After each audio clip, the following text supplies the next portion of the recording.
Angkrot. Mga 1/4. Yung quaker.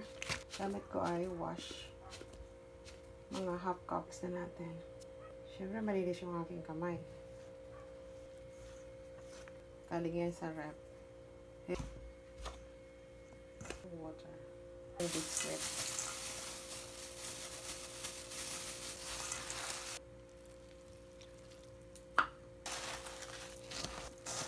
Nasa rep lang. Kasama ng tapos mag-add tayo ng water pag kailangan. Pero ito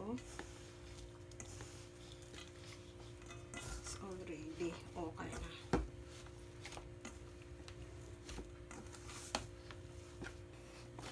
Yung ano, kain dahil natutulog na. So naisip ko, itapon. Kasi pwede pa yun. Pwede pang gawing ibang recipe. Ayan na, oh.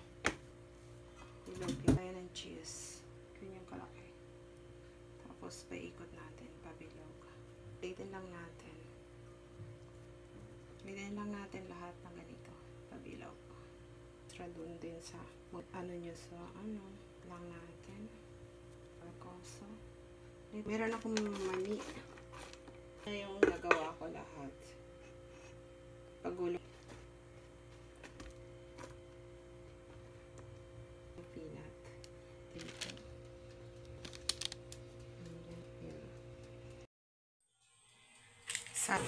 Preheated oven 5 minutes. Iluluto natin ng 20 minutes. And 180 yung kanyang init. Kung tayo at mainit.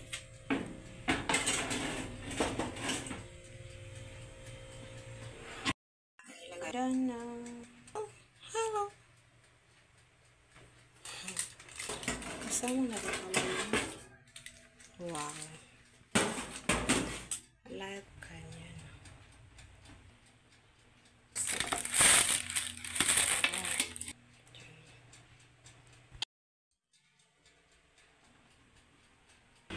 Na?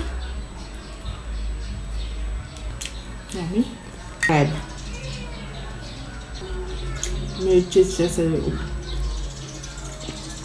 Delicious.